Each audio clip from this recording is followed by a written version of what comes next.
فلا أقسم بمواقع النجوم وإنه لقسم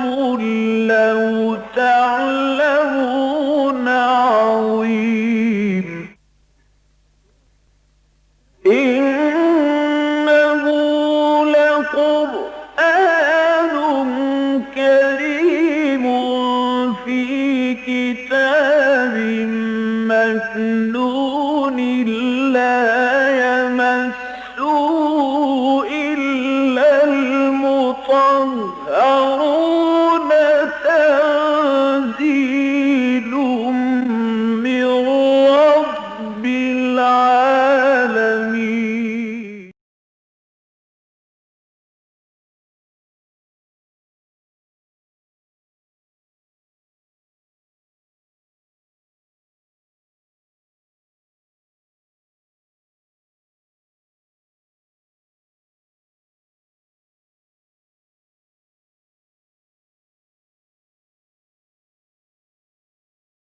أعوذ بالله من الشيطان الرجيم. بسم الله الرحمن الرحيم. ولقد مكناهم في ماء مكناكم فيه وجعلنا لهم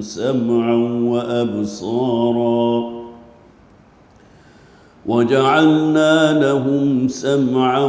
وأبصارا وأفئدة فما أغنى عنهم سمعهم ولا أبصارهم ولا أفئدتهم من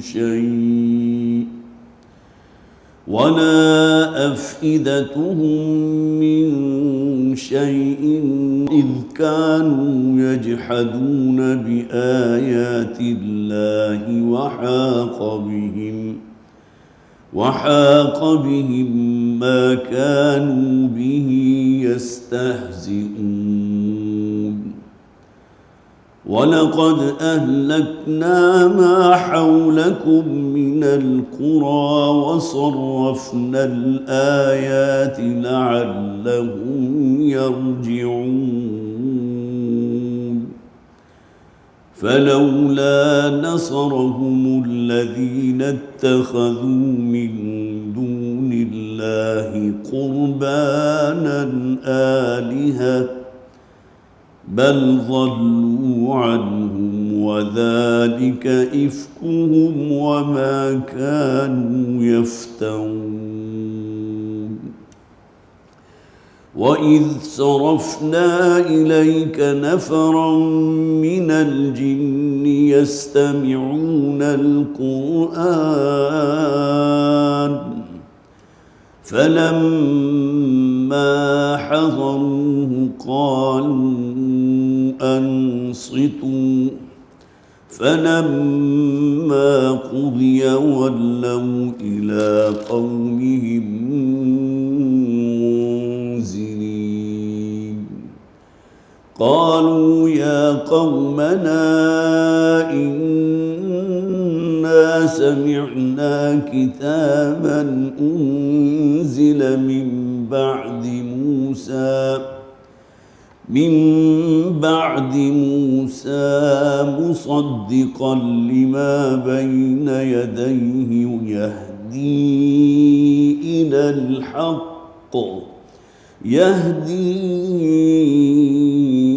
إلى الحق وإلى طريق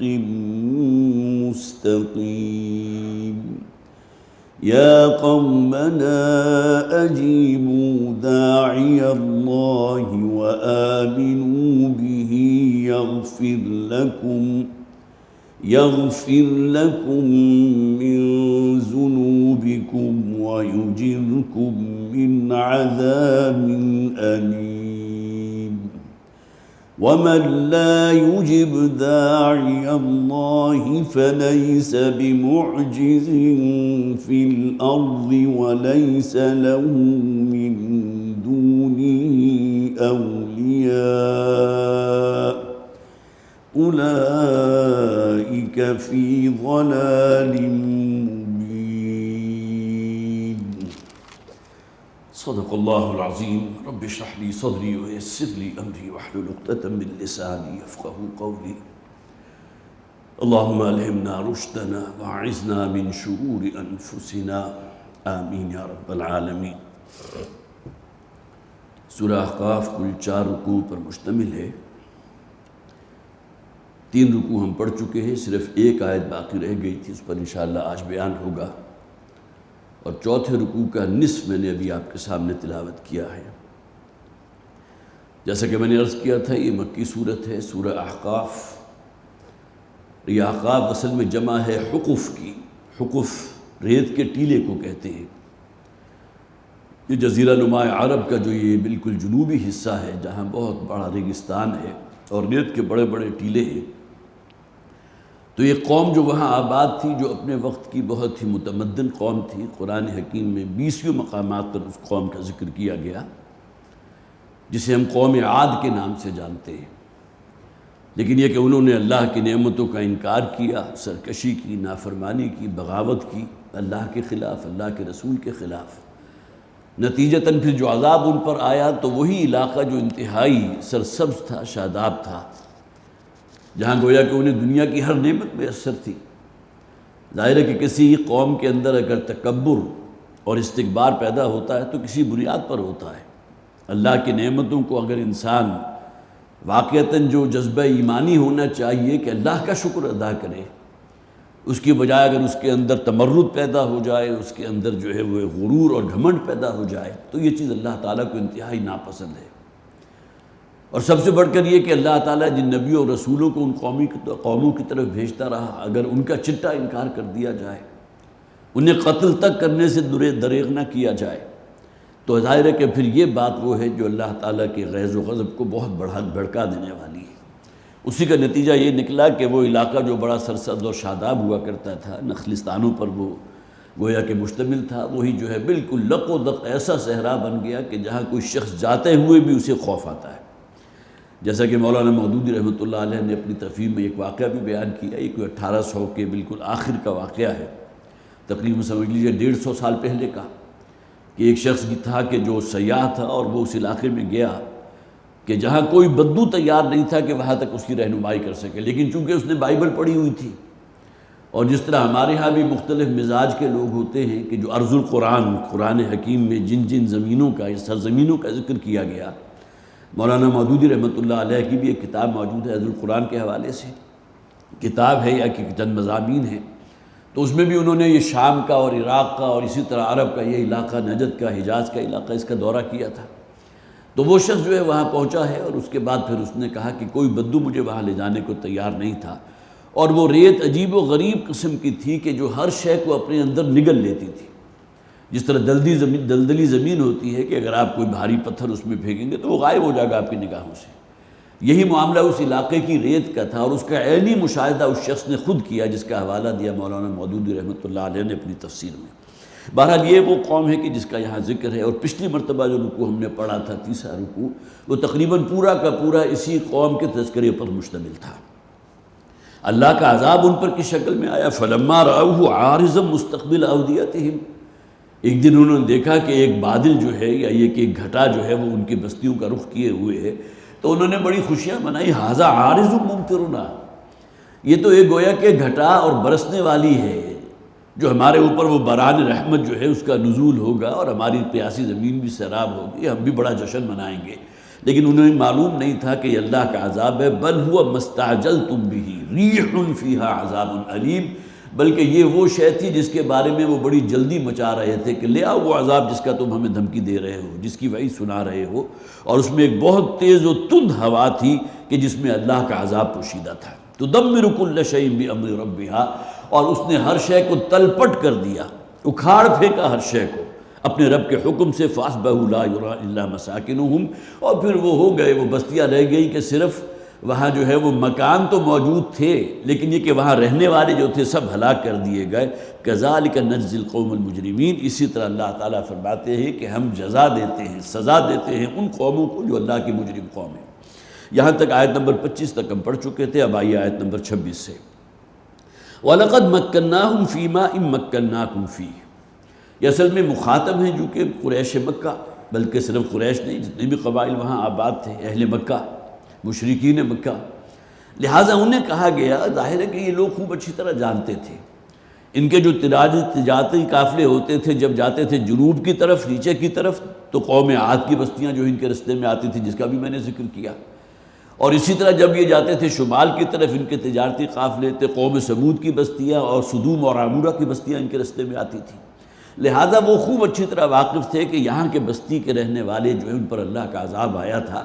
اور پھر ان کے اب کھنڈرات تو موجود ہیں، لیکن یہ کہ عذاب جو ہے جس شکل میں آیا تو وہاں کے رہنے والے جو ہے ان کا، جس سے آپ کہیے کہ بھرکس نکال دیا گیا۔ وَلَقَدْ مَكَّنَّاهُمْ فِي مَا إِن مَّكَّنَّاكُمْ فِيهِ، ہم نے تو انہیں وہ کچھ عطا کیا تھا، جیسا کہ میں نے عرض کر دیا کہ یہ قوم عاد کا ذکر چونکہ چل رہا ہے تو ان پر تو اللہ کی بڑی نعمتیں تھیں، بڑی خوشحالی تھی ان میں، اور وہاں بڑے بڑے نسلستان موجود تھے، تو ہم نے انہیں وہ کچھ دیا تھا کہ جو اے مکہ کے رہنے والو اِن مَّكَّنَّاكُمْ فِيهِ، وہ کچھ ہم نے تمہیں نہیں دیا، گویا کہ تم سے کہیں درجہ اعلیٰ قومیں تھیں، وہ انہیں بڑا فخر تھا، بڑے قوی ہیکل لوگ تھے، بہت ہی بلند قد و قامت والے، لیکن کہ ان کا کیا حشر ہوا، ان لوگوں کو معلوم تھا مکہ کے رہنے والوں کو، تو مکہ والوں تم سے پہلے جو قومیں ہو گزری ہیں ان کے ساتھ جو اللہ تعالیٰ کا معاملہ ہوا وہ تو آخری انجام تو وہ ہوا، لیکن اللہ نے انہیں اپنی نعمتوں سے نوازا تھا، اور ہم نے انہیں وہ مقدور دیا تھا، وہ تمکن دیا تھا جو مکہ والوں تمہیں نہیں دیا۔ وَجَعَلْنَا لَهُمْ سَمْعًا وَأَبْصَارًا وَأَفْئِدَةً، اور ہم نے انہیں کان بھی دیے تھے، آنکھیں بھی دی تھی، اور دل بھی دیے تھے۔ یہ تین چیزیں وہ ہیں جو انسان اور حیوان کو ممیز کرتی ہیں، کہ حیوان دیکھتا تو ہے لیکن وہ بصیرت والا دیکھنا نہیں دیکھتا، سنتا تو ہے لیکن حق بات کو سن کر اسے قبول کرنا وہ گویا کہ اس نعمت سے بالکل محروم ہے۔ یہی معاملہ ان کے اندر عقل بھی ہے، ان کے پاس دل بھی ہے، وہ دل دھڑکتا بھی ہے، لیکن وہ غور و فکر نہیں کر سکتے، جسے ہم تذکر اور تدبر کہتے ہیں، یا اس کائنات کی پہنائیوں میں انسان جو ہے وہ غوطہ زنی کرے اور اپنے رب کی معرفت حاصل کرے، اس کے اندر وہ ایمانی جذبات مزید مستحکم ہوں۔ یہ حیوان اور انسانوں میں یہ فرق تو ہے۔ تو فرمایا لَهُ جَعَلْنَا لَهُمْ سَمْعًا، ہم نے انہیں کان دیے تھے۔ حضرت ہود علیہ السلام اس قوم کی طرف بھیجے گئے، اب کتنا عرصہ انہوں نے اپنی قوم میں دعوت کا کام کیا، قرآن اس کا ذکر نہیں کرتا ہے، قرآن ذکر کرتا ہے تو صرف حضرت نوح علیہ السلام کا ذکر کرتا ہے، اور واضح طور پر موجود ہے کہ حضرت نوح جو ہے اپنی قوم کے درمیان موجود رہے ہیں، اور وہ 950 برس دعوت و تبلیغ کا کام کرتے رہے۔ اس کے علاوہ اور کسی نبی یا رسول کا جو دورانیہ ہے اس کا ذکر قرآن میں موجود نہیں۔ اب کتنے عرصہ حضرت ہود ان کے درمیان یہ کام کرتے رہے ہوں گے، انہیں اللہ کی طرف راغب کرتے رہے ہوں گے، کان بھی ہم نے دیے تھے، انہوں نے سنا ان باتوں کو، اور ممکن ہے کہ دل نے تصدیق بھی کی ہو لیکن ایمان نہیں لائے۔ وہ ابصار، اور ہم نے انہیں آنکھیں دی تھی، دیکھو اس چاند، یہ سورج، یہ ہواؤں کا چلنا، یہ بارش کا برسنا، یہ زمین کے خزانے اگلنا، اس سے جو فصلیں تم حاصل کر رہے ہو، اور وہ فصلیں صرف وہ نہیں ہیں کہ جس سے تم استفادہ کرتے ہو، بلکہ تمہارے مویشی اور حیوانات جو ہیں وہ بھی اسی پر پل رہے ہیں، ان کے لیے تمہیں الگ سے کوئی بندوبست نہیں کرنا پڑتا، وہ تو نکل جاتے ہیں جنگلوں کے اندر، اور اللہ تعالیٰ نے جو غذا ان کے لیے پیدا کی ہے وہ وہیں زمین کے اندر سے جو ہے وہ اس کو چرچگ لیتے ہیں، اس کے علاوہ تم اور کیا کرتے ہو ان کے لیے۔ یہ ہم نے انہیں آنکھیں دی تھی لیکن اس سے غور و فکر نہیں کرتے، وَأَفْئِدَةً، اور اسی طرح ہم نے انہیں دل دیے تھے، لیکن فَمَا أَغْنَىٰ عَنْهُمْ سَمْعُهُمْ وَلَا أَبْصَارُهُمْ وَلَا أَفْئِدَتُهُمْ، پھر ریپیٹ کیا گیا، نہ ان کی سماعت ان کے کسی کام آئی، نہ ان کی بصارت جو ہم نے انہیں دی تھی، نہ وہ اسے ان کے کسی کام آئی، وَلَا أَفْئِدَتُهُمْ، نہ ان کے دل اور ان کا تفقہ جو تھا، کوئی غور و فکر کرتے، ان میں سے کوئی شے ان کے کسی کام نہ آ سکی، من شیء، جسے ہم کہتے ہیں نا ککھ کام نہ آئی،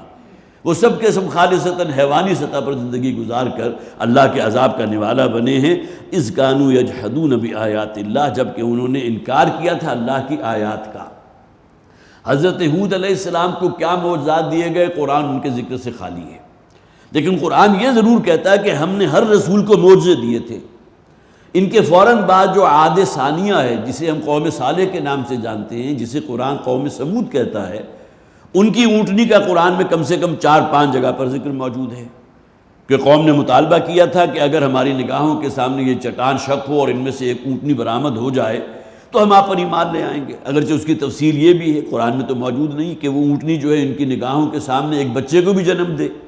لیکن یہ کہ بہرحال اسرائیلی روایات میں جب بھی حوالہ واقعہ جو کوٹ ہوتا ہے تو اس میں اس کا ذکر بھی ہوتا ہے۔ تو حضرت ہود علیہ السلام کو کیا معجزہ دیا گیا اس کا قرآن نے ذکر نہیں کیا، لیکن حضرت صالح کو جو معجزہ دیا گیا تھا قرآن میں کئی مقامات پر اس کا ذکر ہے۔ تو نہ ان کے کان، نہ ان کی آنکھیں، نہ ان کے دل ان کے کسی کام آ سکے۔ اذ کانوا یجحدون بآیات اللہ، جبکہ انہوں نے اللہ کی نشانیوں کا انکار کیا۔ آیات سے مراد وہ باتیں جو حضرت ہود اپنی قوم تک پہنچاتے رہے، اور ایسا نہیں ہے کہ صرف اسی نبی یا رسول نے اس باتوں کو پہنچایا ہو، بلکہ جو ان پر ایمان لے آئے وہ بھی تو آخر آگے جو ہے وہ داعی بن گئے نا، گویا کہ وہ اب نسل میں آگے وہ سلسلہ چل رہا ہے، تاکہ حضرت ہود، حضرت سمود، حضرت صالح علیہ السلام قوم سمود کی طرف جن کو بھیجا گیا تھا ان کی بعثت ہو گئی۔ وَلَقَدْ أَهْلَكْنَا إِذْ كَانُوا يَجْحَدُونَ بِآيَاتِ اللَّهِ وَحَاقَ بِهِم مَّا كَانُوا بِهِ يَسْتَهْزِئُونَ۔ حاق یحیق، کسی شے کو اپنے گھیرے میں لے لینا۔ اب ظاہر ہے کہ تیز و تند ہوا سے بچ کر وہ کہاں جائیں گے، لہذا قرآن کیا کہہ رہا ہے، اور جس شے کا وہ مذاق اڑایا کرتے تھے اس نے بالآخر انہیں اپنے گھیرے میں لے لیا، اپنے حصار میں لے لیا۔ اور سورہ حاقہ کے وہ الفاظ میں نے آپ کو سنائے تھے، سخرھا علیہم 7 لیال و8 ایام حسوما فطر القوم فیہا صرعا کانہم اعجاز نخل خاویہ۔ اس قوم کی جڑ کاٹ دی گئی، اور 8 راتیں اور 7 دن وہ تیز و تند جھکڑ ہوا کا ان پر چلتا رہا، اور وہ پٹخ پٹخ کر جو ہے چٹانوں سے ہلاک کر دیے گئے۔ وحاق بہم ما كانوا به يستهزئون، بالآخر جو ہے اپنے احاطے میں لے لیا، اپنے حصار میں لے لیا اس عذاب نے کہ جس کا یہ بڑا مذاق اڑاتے تھے، استہزاء کرتے تھے۔ وَلَقَدْ أَهْلَكْنَا مَا حَوْلَكُم مِّنَ الْقُرَىٰ، دیکھیں اب مخاطب ہیں وہ قریش مکہ، اہل مکہ، مشرکین مکہ۔ دیکھو یہ جو تمہارے ارد گرد اور بستیاں آباد تھیں، وَلَقَدْ أَهْلَكْنَا، ہم نے ہلاک کیا تھا ان کو، مَا حَوْلَكُم مِّنَ الْقُرَىٰ، جو تمہارے آس پاس کی اور بستیاں بھی ہیں۔ جیسے کہ میں نے ابھی عرض کیا کہ حضرت صالح علیہ السلام جس قوم کی طرف بھیجے گئے، قوم سمود، ان کے تباہ شدہ مسکن چھنڈرات بھی موجود تھے جو تجارتی قافلے ان کے شام کی طرف جاتے تھے۔ پھر سدوم اور عامورہ کی بستیاں بھی موجود تھیں کہ جہاں حضرت لوط علیہ السلام کی قوم پر پتھروں کا عذاب آیا تھا، ان بستیوں کو تلپٹ کر دیا گیا۔ یہ ڈیڈ سی کے کنارے یہ لوگ آباد تھے، یہ بھی ان کے رستے میں آتے تھے۔ جنوب میں جو ہے یہ قوم عاد کے مساکن تھے۔ تو ما حولکم من القریٰ، تمہارے ارد گرد اور کتنی ہی بستیاں ہیں۔ غزوہ تبوک سے جب نبی اکرم صلی اللہ علیہ وسلم کا واپسی کا سفر تھا، تو جب آپ کا قافلہ، اور آپ کے ذہن میں ہوگا کہ 30,000 کا لشکر تھا حضور کے ساتھ، کہاں 313 تھے۔ 313 کو آپ اگر 100 سے ضرب دیں گے تب کہیں جا کر میرا خیال ہے کہ 30,000 کی 313 پھر 3,000 اور 30,000، گویا کہ 100 گنا زیادہ تعداد تو تھی مسلمان مجاہدوں کی موجود تھی۔ اور آپ جب گزرے ہیں اس بستی کے وہ کھنڈرات کے سامنے سے، تو کچھ لوگوں نے تھوڑی دیر وہاں رکنا چاہا، تو نبی اکرم صلی اللہ علیہ وسلم نے سختی سے منع فرما دیا کہ یہ وہ سرزمین ہے کہ جہاں اللہ کا عذاب نازل ہوا تھا، لہذا یہاں رکنا نہیں ہے بلکہ تیزی سے یہاں سے گزر جاؤ اور استغفار کرتے ہوئے گزرو۔ اور ابھی بھی آپ دیکھیے کہ سعودی حکومت جو ہے وہ ان مقامات کو ابھی تک بھی انہوں نے الاؤ نہیں کیا ہے عام پبلک کو کہ وہ وہاں جا کر تفریح کریں اور پکنک منائیں اور جا کر نظارے کریں، اس لیے کہ وہ بھی سمجھتے ہیں کہ حضرت نبی اکرم صلی اللہ علیہ وسلم نے اگر منع کیا ہے تو اس کی وہ گویا کہ اس بات کی ہمیں لاج رکھنی چاہیے۔ ابھی بھی آپ وہاں نہیں جا سکتے کہ خصوصی اجازت نامہ لے کر تھوڑی دیر کے لیے وہاں سے نکل کر کہیں کو جا سکیں، اور کچھ لوگوں نے کچھ ویڈیوز بھی بنا لی ہیں اور بہت ہی محدود جو ہے وہ پیمانے پر وہ یوٹیوب کے اوپر بھی آپ کو جو ہے اپلوڈڈ نظر آ جائیں گی، لیکن دیکھیں اب بھی وہ ان مقامات پر کہ جہاں اللہ کا عذاب نازل ہوا تھا وہ لوگ اب بھی جانے کی اجازت نہیں دیتے۔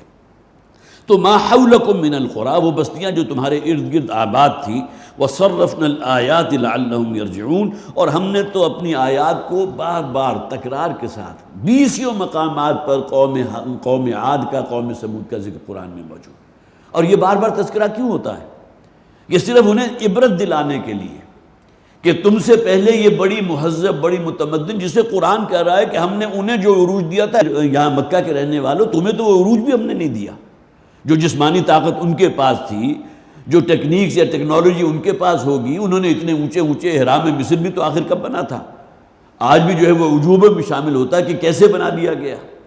اب وہ ٹیکنالوجی ہو یا یہ کہ جنات کی مدد لی گئی ہو، اس کے بارے میں ہم کچھ نہیں کہہ سکتے۔ تو وَلَقَدْ مَكَّنَّاهُمْ فِي مَا إِن مَكَّنَّاكُمْ فِيهِ، ہم نے انہیں تو وہ عروج دیا تھا، وہ قوت دی تھی جو تمہیں نہیں دی۔ اور اس کے باوجود جو ہے تمہارا معاملہ یہ ہے کہ تم اس سے کوئی جو ہے وہ عبرت حاصل نہیں کرتے. وَصَرَّفْنَا الْآيَاتِ لَعَلَّهُمْ يَرْجِعُونَ, اور ہم اپنی آیات کو جو ہے تصریف کرتے ہیں, بار بار اس کو بیان کرتے ہیں, کھول کھول کر وضاحت کے ساتھ بیان کرتے ہیں ریپیٹڈلی, شاید کہ یہ لوگ رجوع کر لیں, شاید کہ یہ لوگ پلٹ آئیں,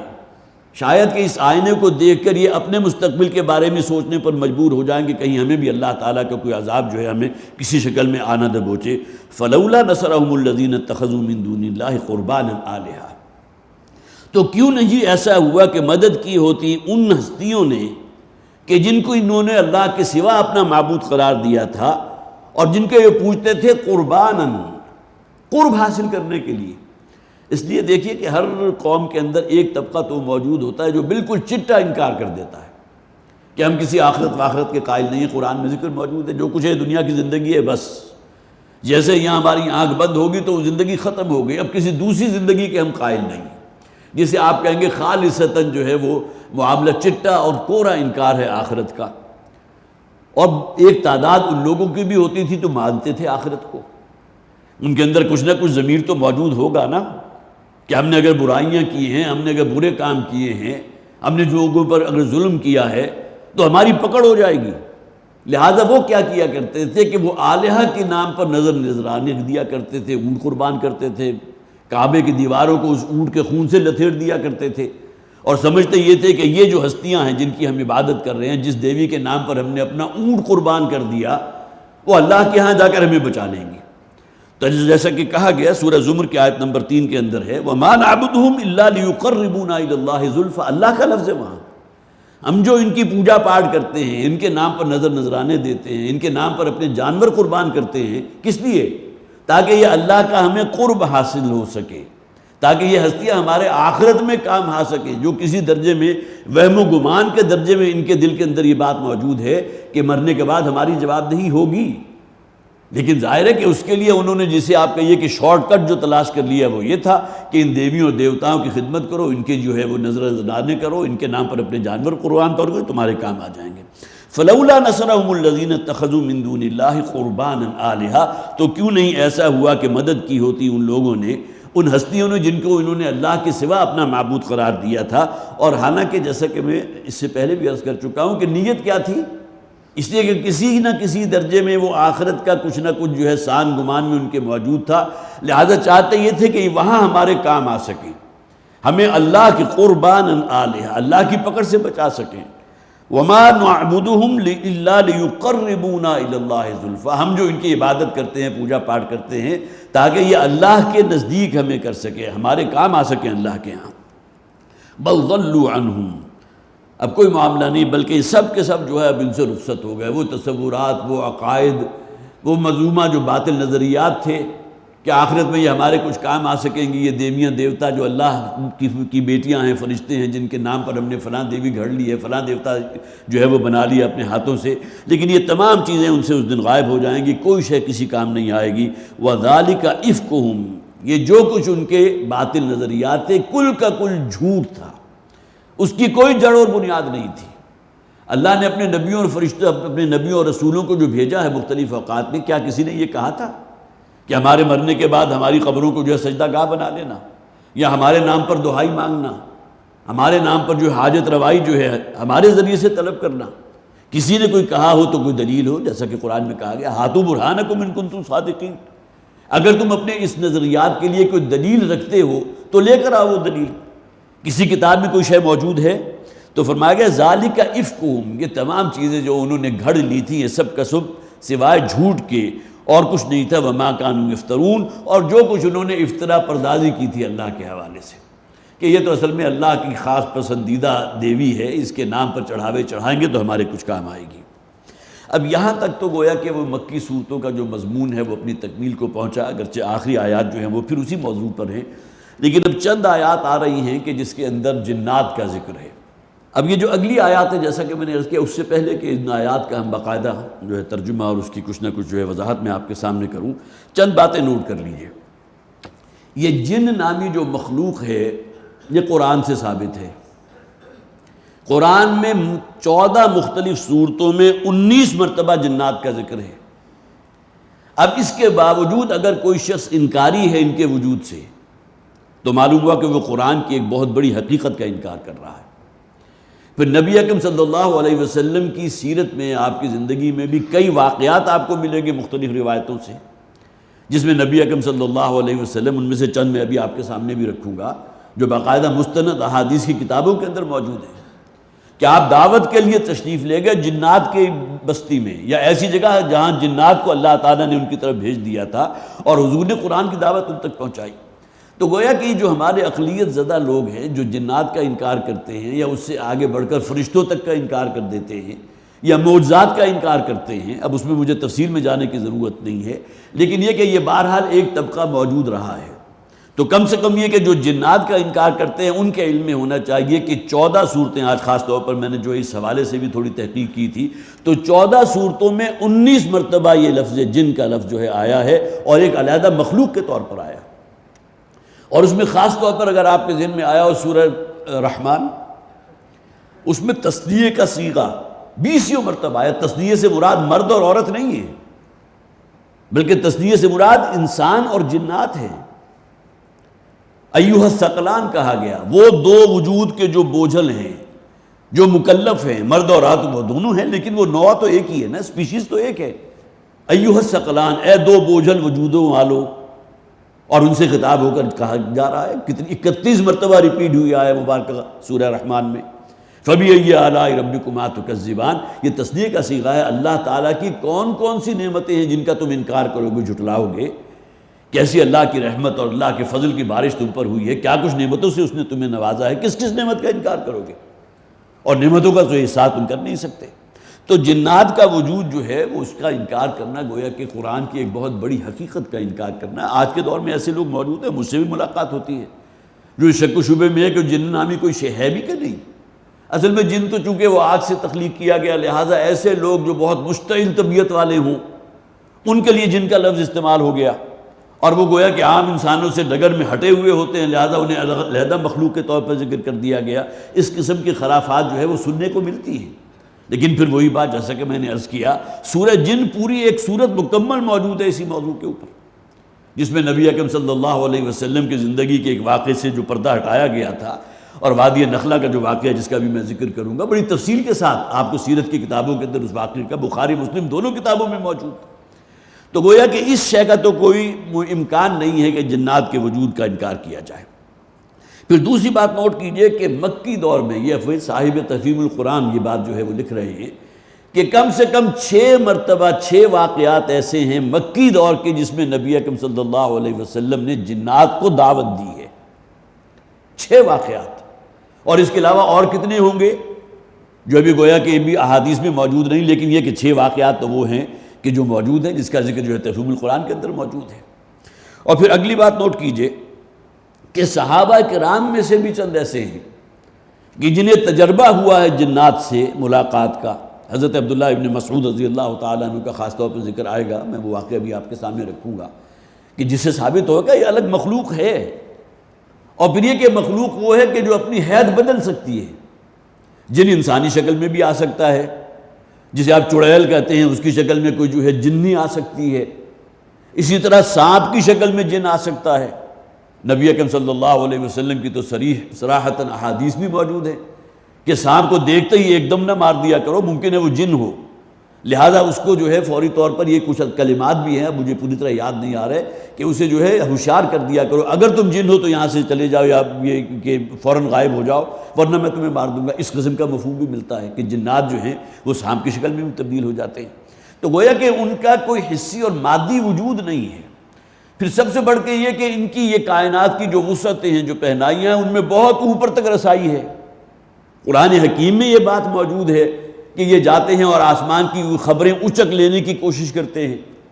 اور پھر اللہ تعالیٰ ان کے اوپر شہاب ثاقب، جسے گویا کہ وہ آگ کا ایک میزائل ہے یا انگارہ ہے جو داغا جاتا ہے ان کے اوپر، یہ وہاں سے بھاگ جاتے ہیں۔ اور خاص طور پر جو وادی نخلہ کا واقعہ ہوا تھا، جس کا اصل میں آیا مبارکہ میں اسی کا خاص طور پر ذکر موجود ہے، اگرچہ جیسا کہ میں نے عرض کیا اور واقعات بھی ہیں۔ اب یہ مختلف چیزیں وہ ہیں کہ جو ہمیں گویا کہ اس میں مل جاتی ہیں، اور اس میں بھی جس طرح مردوں کے اندر مرد بھی ہیں عورتیں بھی ہیں، اسی طرح ان کے اندر جو ہے بقائے نسل کا معاملہ بھی ہے، اور جنات بھی ہیں اور اس کے اندر میل اور فیمیل دونوں موجود ہیں۔ پھر یہ کہ بہت سی احادیث سے ہمیں یہ معلوم ہوتا ہے کہ ان کی غذا وہ نہیں ہے جو انسانوں تم کھاتے ہو، بلکہ ان کی خوراک ہے ہڈیاں جو ہم پھینک دیتے ہیں، اور اس کے علاوہ جانوروں کی جو لید ہوتی ہے وہ ان کی خوراک ہے۔ احادیث صحیح احادیث موجود کہ جس میں نبی اکرم صلی اللہ علیہ وسلم نے اگر کوئی شخص سفر کی حالت میں ہو اور اسے استنجا کرنا ہے تو ظاہر ہے پانی تو نہیں ہر جگہ اویلیبل ہوتا، نہ یہ کہ پانی اتنی مقدار میں ہوتا ہے کہ وہ اپنے ساتھ لے کر جا سکے صرف استنجے کے لیے، لہذا انہیں حضور نے منع کیا صراحتاً کہ ہڈی کے ساتھ اور گوبر جو ہے جسے لید کہتے ہیں اس سے کبھی استنجا نہ کیا کرو، کبھی صفائی کا کام نہ لیا کرو، اس لیے کہ یہ اصل میں غذا ہے جنات کی۔ اس حدیث کے اندر یہ الفاظ بھی موجود ہیں، تو معلوم ہوا کہ یہ بالکل الگ سپیشیز ہے، الگ نوعیت ہے۔ پھر یہ کہ انسان کی تخلیق سے پہلے اس زمین پر جنات موجود تھے، اس لیے کہ حضرت آدم علیہ السلام کی جب تخلیق ہونے لگی، سورہ بقرہ کا بالکل شروع غالباً چوتھا یا تیسرا رکوع ہے جس میں واقعہ موجود ہے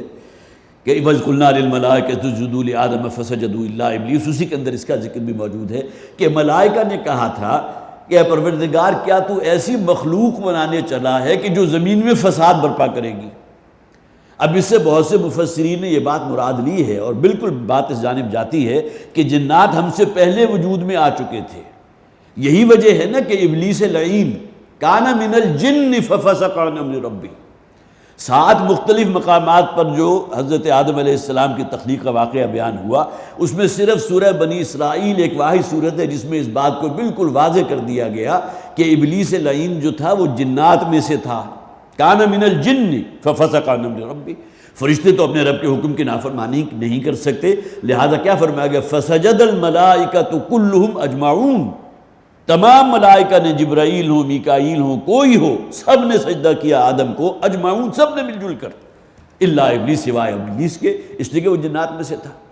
تو اس روح ارضی پر گویا کہ ہم سے پہلے بھی ایک مخلوق تھی اور وہ شاید جنات ہی کی تھی، لیکن اس سے اگلی بات یہ ہے کہ جنات کے اندر کوئی نبوت اور رسالت کا سلسلہ نہیں ہے۔ اس معاملے میں صرف انسان ہے جو مسجود ملائک بنایا گیا، اس کی نسل میں اللہ تعالیٰ نے نبوت اور رسالت کا سلسلہ جو ہے وہ قائم فرمایا، جنات کے اندر وہ سلسلہ نہیں ہے۔ اب یہ سوال پیدا ہوتا ہے کہ حضرت آدم کی تخلیق سے پہلے جنات کس طرح، تو وہ ظاہر ہے کہ اس کا جواب جس طرح آج ہم کسی انسان کے بارے میں دیتے ہیں، جس طرح کسی انسان تک اگر کسی نبی اور رسول کی دعوت نہیں بھی پہنچی تب بھی جو اللہ تعالیٰ نے اس کے اندر خیر و شر کی ایک تمیز رکھ دی ہے، اس کی بنیاد پر وہ اللہ کے ہاں مکلف ہو جائے گا، اسی بنیاد کے اوپر پکڑ ہو جائے گی۔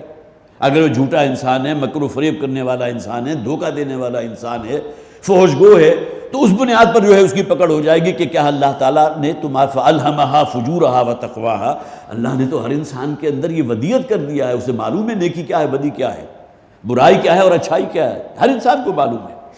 تو گویا کہ اس حوالے سے ان کے لیے بھی دلیل موجود ہے کہ اس بنیاد پر ان کا جو ہے اللہ کے ہاں مکلف ہونا گویا کہ لازم آئے گا کہ خیر و شر کی تمیز ان کے اندر رکھی ہوئی تھی، اگرچہ نبوت کا سلسلہ اور وہ جو ہے وہ نہیں تھی۔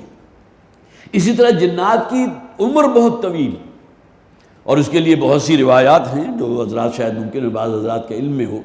جامعہ اشرفیہ میں مولانا موسیٰ خان صاحب رحمۃ اللہ علیہ ہوا کرتے تھے، اور ان کے بارے میں یہ بات جو ہے زبان زد عام تھی کہ وہ جنات کو بھی تبلیغ کرتے ہیں اور جنات ان کے حلقہ درس میں شریک ہوتے ہیں، اور اسی میں ایک واقعہ ان کی طرف منسوب ہے۔ اس واقعے کی صحت کی طرف کے بارے میں صحیح نہیں کہہ سکتا کہ آیا بالکل واقعہ صحیح ہے یا نہیں، لیکن یہ کہ یہ انہی کی طرف قول منسوب ہے کہ ان میں سے ایک جن وہ بھی تھا جو تابعین بلکہ صحابہ کے دور میں جس کی پیدائش ہوئی تھی، گویا کہ جس نے صحابی کو دیکھا تھا تو صحابی کو دیکھنے والا جو ہے وہ تابع بن گیا۔ تو تابعین میں سے بھی ایک جن ایسا تھا جو ان کا شاگرد رہا تھا، اور پھر اس نے بالآخر جب وہ سلسلہ جو ہے تعلیم کا اور جو ہدایت جو اس تک پہنچنی تھی وہ پہنچ گئی اور یہ بھی فارغ ہو گئے، جسے آپ کہیے کہ وہ تدریس کی تکمیل ہو گئی، تو پھر اس نے اپنے آپ کو ظاہر بھی کر دیا تھا اور پھر وہ غائب ہو گیا تھا نگاہوں کے سامنے سے۔ تو یہ واقعہ جو ہے ہمارے بزرگوں سے بھی موجود ہے۔ تو ان کی عمر اتنی طویل ہے، اب کہاں تابعین کا دور آج سے کم 1300 سال پہلے کی بات ہوگی نا، تو اتنا طویل عمر والا جن جو ہے وہ بھی موجود تھا۔ اب یہ تمام چیزیں وہ ہیں جیسا کہ میں نے عرض کیا ہے کہ یہ ما وراء الطبیعاتی حقائق ہیں، غیب کی باتیں ہیں جس کو ہم نہ چھو سکتے ہیں، نہ محسوس کر سکتے ہیں، نہ دیکھ سکتے ہیں، نہ سن سکتے ہیں۔ جنات کے آپس کی گفتگو تو ہم نہیں سن سکتے، نہ انہیں اپنی نگاہوں سے دیکھ سکتے ہیں۔ لیکن یہ کہ ان کا چٹا انکار کر دینا اور بالکل انکاری ہو جانا اس کے وجود سے، وہ جیسا کہ میں نے عرض کیا کہ قرآن حکیم کی ایک بڑی حقیقت ہے، اس کا انکار ہے۔ سورہ رحمان کا بھی میں نے حوالہ دیا تھا، میں نے خاص طور پر بات بھی نوٹ کی ہوئی تھی کہ جس میں نبی اکرم صلی اللہ علیہ وسلم نے فرمایا تھا ایک موقع پر، جو حضور کے ساتھ جو صحابی موجود تھے، کہ جنات کے سامنے جب میں نے قرآن کی دعوت رکھی ہے اور سورہ رحمان انہیں پڑھ کر سنائی، تو ان میں جو ایمان لا چکے تھے، جن کے دل میں واقعتاً خوف خدا موجود تھا، بے ساختہ ان کی زبان پر یہ الفاظ آ گئے، حدیث میں موجود ہے، لا بشیء من نعمک ربنا نکذب ولک الحمد،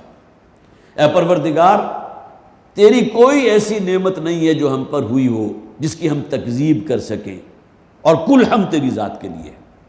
تو حضور نے فرمایا تھا صحابہ کرام میں سے جو آپ کے ساتھ ہیں ان سے مخاطب ہو کر کہ جنات نے یہ بات اس وقت کہی تھی جو میں نے خود سنی، کہ انہوں نے یہ کہا، اے پروردگار تیری اتنی نعمتیں ہمارے اوپر ہیں۔ کہنے والے کون ہیں؟ جنات ہیں۔ اور کس آیت کے جواب میں کریں؟ 31 مرتبہ ریپیٹ کر دیا گیا، فَبِأَيِّ آلَاءِ رَبِّكُمَا تُكَذِّبَانِ، جیسا کہ میں نے عرض کیا یہاں مخاطب جنات بھی ہیں، کما سے کیا مراد ہے؟ انسان اور جنات۔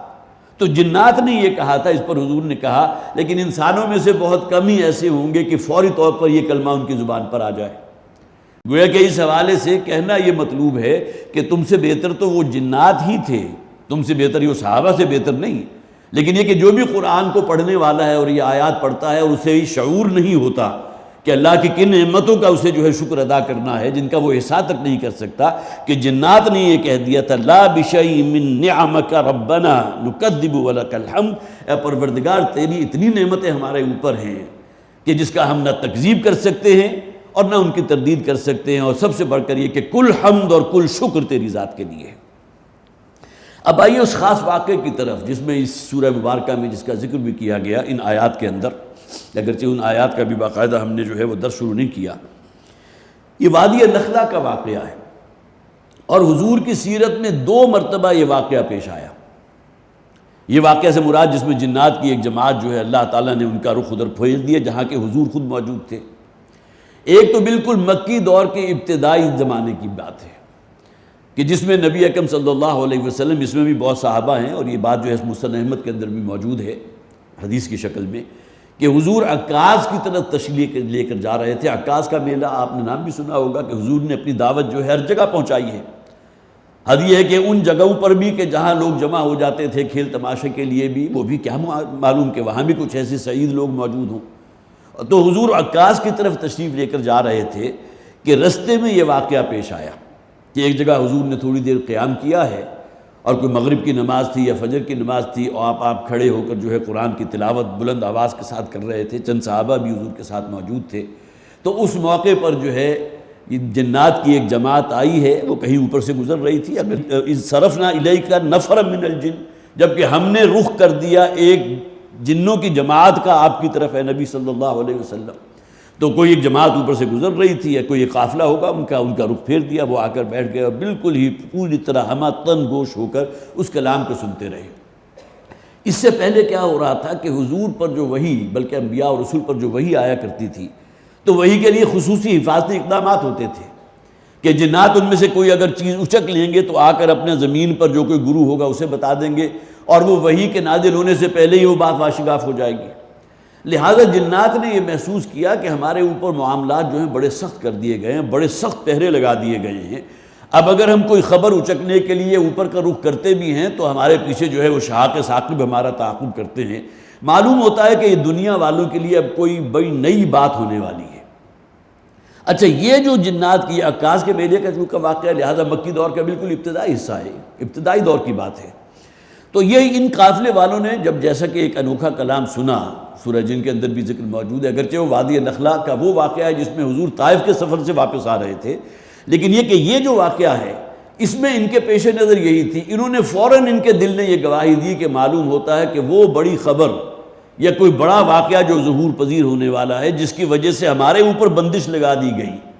اور ہماری آسمان کی پہنائیوں تک جو ہے وہ ہماری جو بھی رسد ہوتی تھی اور ہماری رسائی ہوتی تھی اس پر پہرے بٹھا دیے گئے ہیں۔ تو یہ وہی بات ہے کہ جو آج کلام ہم نے سنا وہ بالکل انوکھا کلام ہے۔ تو گویا کہ ان آیات کے اندر وَإِذْ صَرَفْنَا إِلَيْكَ نَفَرًا مِّنَ الْجِنِّ يَسْتَمِعُونَ الْقُرْآنَ کہ جنہوں نے قرآن کو توجہ سے سنا تھا، پوری طرح جسے آپ کہیے کہ فوکس کرتے ہوئے اپنے آپ کو قرآن کو سنا، اور پھر انہوں نے جا کر خبر دی کہ یہ اصل میں وجہ تھی کہ اب وہ وحی کا سلسلہ، آخری جو وحی ہے جو حضور پر اب نازل ہونے والی ہے، اور جو تقریباً 23 برس یا 21 برس تک وہ سلسلہ جاری رہا، اب یہ اصل میں وہ بنیاد بنتی ہے جس کی وجہ سے ہمارے اوپر ان پہروں کو سخت کر دیا گیا۔ اسی طرح مسجد جن آپ کو معلوم ہے آج بھی موجود ہے، جو حضرات بھی مکہ جاتے ہیں جب زیارتیں کرتے ہیں تو انہیں مسجد کی جو ہے وہ زیارت بھی کرائی جاتی ہے۔ اسی طرح حضرت عبداللہ ابن مسعود رضی اللہ تعالیٰ عنہ راوی ہیں، غالباً مسند احمد کی روایت ہے، میں نے لکھا نہیں ہوا لیکن ابن کثیر میں موجود ہے۔ وہ کہتے ہیں کہ ایک رات جب کہ حضور اپنے چند صحابہ کے ساتھ موجود تھے تو آپ نے کہا کہ آج رات مجھے جانا ہے جنات کو قرآن کا پیغام پہنچانے کے لیے، تو تم میں سے کوئی ہے کہ جو میرے ساتھ چلے؟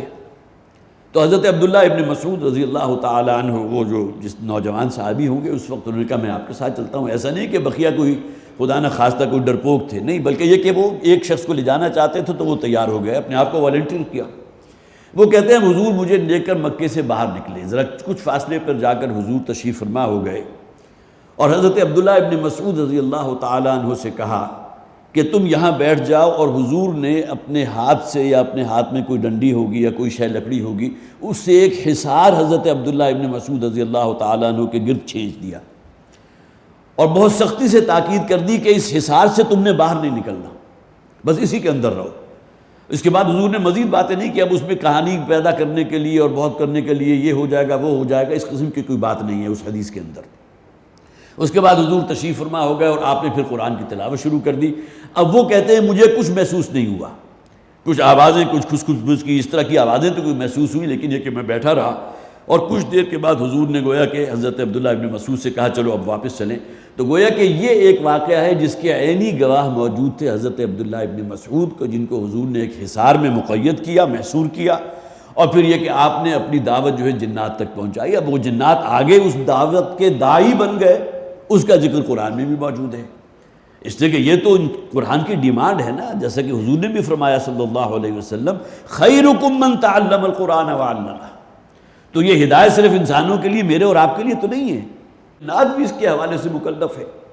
کہ اگر وہ بھی حق بات سنتے ہیں تو ان پر بھی لازم ہے، انہیں بھی چاہیے کہ اس حق بات کو منتقل کرے، دوسرے لوگوں تک پہنچائیں، ان لوگوں تک جس تک وہ بات نہیں پہنچی، جس کا ذکر اگلی آیات میں آ جائے گا۔ تو یہ واقعہ ہے کہ جو حضرت عبداللہ ابن مسعود رضی اللہ تعالیٰ عنہ کا موجود ہے احادیث کی کتابوں میں۔ اسی طرح ایک اور سفر تھا جن میں انہی کا ذکر ہے، حضرت عبداللہ ابن مسعود کا رضی اللہ تعالیٰ عنہ، تجارتی سفر تھا، کہیں باہر نکلے ہوئے، یہ حضور کے وصال کے بعد کی بات ہے۔ تو آپ نے دیکھا کہ ان کے جو رستہ ہے اس کے سامنے سے ایک سانپ نکل گیا جو بالکل سفید رنگ کا تھا، یہ بھی ابن کثیر کے اندر یہ واقعہ موجود ہے۔ اور جب وہ نکل گیا تو اس کے بعد جو ہے بہت ہی مشک کی جو خوشبو ہوتی ہے اس سے پوری فضا مہک گئی۔ تو حضرت عبداللہ ابن مسعود فرماتے ہیں کہ ہم نے بڑی انوکھی سی بات تھی کہ اس کے گزرتے ہی اچانک پوری فضا جو ہے معطر ہو گئی، خوشبو سے جو ہے وہ لبریز ہو گئی۔ تو انہوں نے طے کیا کہ ہم ذرا اس کا تھوڑا سا پیچھا کرتے ہیں، دیکھتے ہیں کہاں جا رہا ہے۔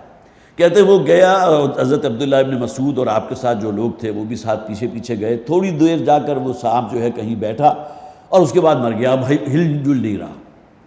تو حضرت عبداللہ ابن مسعود نے اسے یہ سمجھتے ہوئے، اس لیے کہ حدیث تو حضور نے سنی ہوگی اور شاید ان کے ذہن میں بھی یہ بات آئی ہو کہ سانپ کی شکل بھی جنات اختیار کر لیتے ہیں، اور حضور نے فرمایا کہ سانپ کو فوراً نہ مانگا کرو، اسے پہلے وارن کر دیا کرو، گویا کہ اگر وہ جن ہوگا تو وہاں سے رخصت ہو جائے گا یا غائب ہو جائے گا۔ تو حضرت عبداللہ ابن مسعود رضی اللہ تعالیٰ عنہ نے جب دیکھا کہ وہ اب مر گیا ہے اور اس میں کوئی جان نہیں ہے تو اس کو اسی جگہ جو ہے وہ تدفین کر دی، پھر آگے روانہ ہو گئے۔ ابھی اگلا پڑاؤ ڈالا تھا کہ وہاں 3 یا 4 خواتین آئیں جو بدو خواتین ہوتی ہیں، بادیاں نشین، اور انہوں نے سوال کیا کہ تم میں سے کسی نے وہ دیکھا تھا کوئی یہاں سے سانپ گزرا تھا؟ تو انہوں نے کہا ہاں ہم نے دیکھا تھا۔ تو کہاں تم نے دفن کیا؟ تو انہوں نے اشارہ کر دیا پیچھے جو ہے فلاں جگہ تھا، یا ہم جہاں سے گزر کر آئے وہاں ہم نے اس کو دفن کر دیا تھا۔ تو اس پر ان خواتین نے کہا یہ سانپ تھا جو حضرت موسیٰ علیہ السلام کی جو تورات ہے اس کا تابع تھا، گویا کہ 400-500 برس پہلے حضور کی بعثت سے پہلے کی، اور پھر یہ کہ حضور پر بھی ایمان لا چکا تھا، اور ہماری جنات کی جو بھی پاپولیشن ہے، جو بھی آبادی ہے، اس کا انتہائی نیک اور بہت ہی متقی جن تھا۔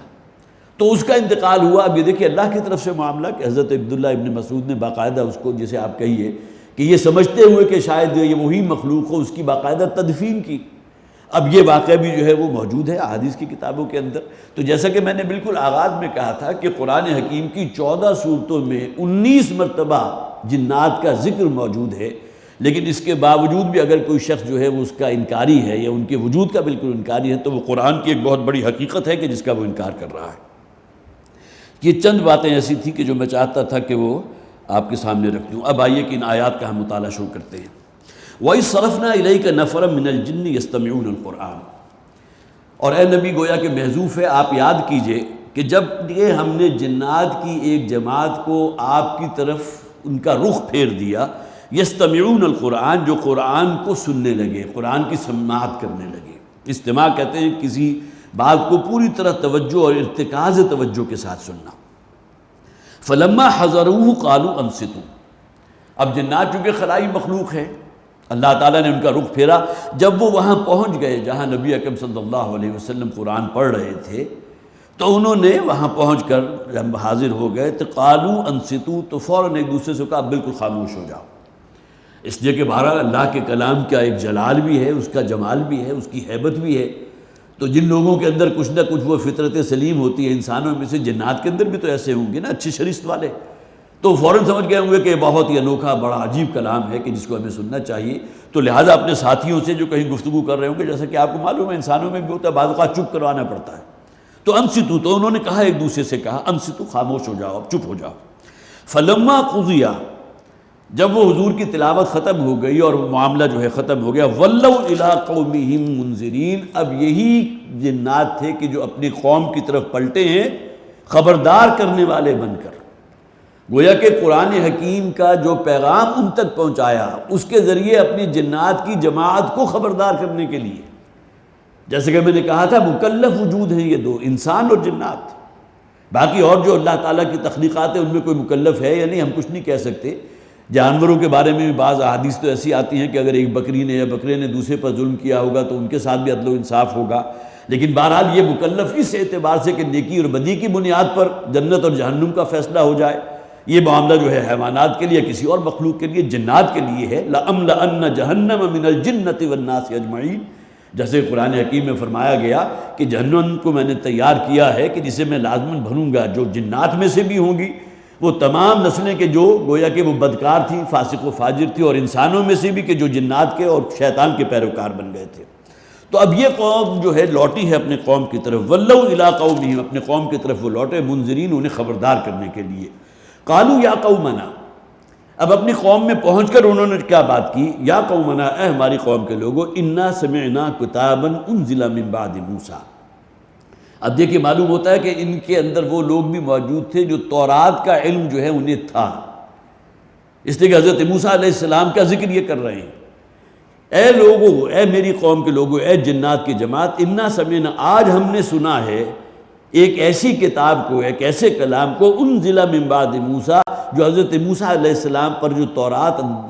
نازل کی گئی تھی اس کے بعد یہ کلام ہم نے سنا۔ وہ بھی تو الہامی کلام تھا نا، تورات کے اندر جو بھی تحریف ہوئی ہے، اس کے اندر جو معاملات جو ہے تلپٹ کیے گئے ہیں، انجیل کے اندر جو تحریف ہوئی ہے وہ بات کی بات ہے،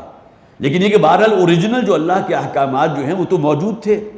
لہٰذا ان میں سے کچھ لوگ وہ تھے، کچھ جنات وہ تھے جنہوں نے کہا ہم نے آج جو کلام سنا ہے یہ معلوم ہوتا ہے اسی کلام کے مشابہ ہے جو حضرت موسیٰ علیہ السلام کو دیا گیا تھا،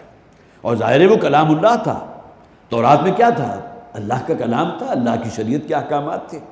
اسی طرح انجیل کے اندر کیا تھا؟ اللہ کا کلام تھا، مواعظ تھے، وعظ و نصیحت کی باتیں تھیں جو حضرت عیسیٰ علیہ السلام نے اپنی قوم سے کہیں۔ مصدقا لما بین یدیہ، جو تصدیق کر رہا ہے، وہ کلام ہم نے سنا جو تصدیق کر رہا ہے پہلی کتابوں کی۔ اب معلوم ہوتا ہے یہ بات بھی ان کے دل میں گھر کر گئی کہ یہ تو اسی سلسلے کی ایک کڑی ہے، اسی کلام کی ایک کڑی ہے جو حضرت موسیٰ علیہ السلام کو دیا گیا تھا۔ اب کہنے والے کون ہیں؟ جنات ہیں، اور اس سے آپ ان کا، جیسا کہ میں نے کہا بھی تھا کہ ان کی عمر کا آپ اندازہ لگا لیجیے، اس دور کے جنات بھی موجود تھے، جس کی ایک واقعہ میں نے آپ کو یہاں جامعہ اشرفیہ کے حوالے سے بھی سنا تھا۔ یہدی الی الحق، کہ جو حق کی طرف، نیکی کی طرف، راستی کی طرف، اس دین حق کی طرف جو ہے وہ ہدایت کر رہا تھا، وہ کلام بلا رہا تھا، راغب کر رہا تھا، وَإِلَىٰ طَرِيقٍ مُسْتَقِيمٍ، اور اس رستے کی طرف جو بالکل سیدھی راہ ہے۔ اب سیدھا راستہ تو اللہ تعالیٰ ہر دور میں دکھاتا رہا، انبیاء اور رسول کے ذریعے دکھاتا رہا۔ یہ تو قوم نے اس دعوت کا انکار کر دیا، یا یہ کہ قوم نے اس کلام کے اندر پھر ترمیم کر دی، تنسیخ کر دی، اس کا سوریہ بگاڑ دیا، یہ الگ بات ہے۔ لیکن اللہ تعالیٰ نے تو انسانوں کی ہدایت کے لیے، ان کی فوز و فلاح کے لیے، ان کی آخرت کی کامیابی تک انہیں پہنچانے کے لیے جو بھی اللہ کی پسند ہے، جو اللہ کی ناپسند ہے، اپنے نبیوں اور رسولوں کے ذریعے ان عوام کے سامنے رکھی جاتی رہی ہمیشہ سے۔ ان قوموں کی طرف اللہ نے ان کو بھیجا۔ تو یا قومنا، اب یہ بات اگلی، چونکہ ابھی 3-4 آیات باقی ہیں تو لہٰذا ابھی میرا خیال ہے کہ یہیں ہم اپنا سلسلہ درس ختم کرتے ہیں۔ اللہ تعالیٰ ہمیں توفیق عطا فرمائے۔ اگرچہ یہاں ذکر ہے جنات کا، لیکن بہرحال میں اور آپ بھی مخاطب ہیں۔ وہی بات جو قرآن حکیم میں کی گئی، جس کے داعی بن گئے پھر جنات،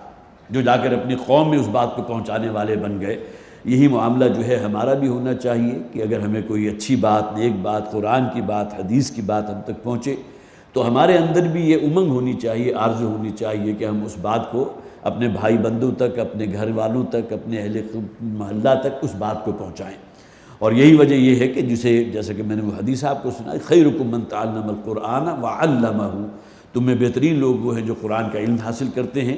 اور اس کی تعلیم دوسرے لوگوں تک دیتے ہیں۔ بارک اللہ لی ولکم فی القرآن العظیم ونفعنی وإیاکم بالآیات والذکر الحکیم۔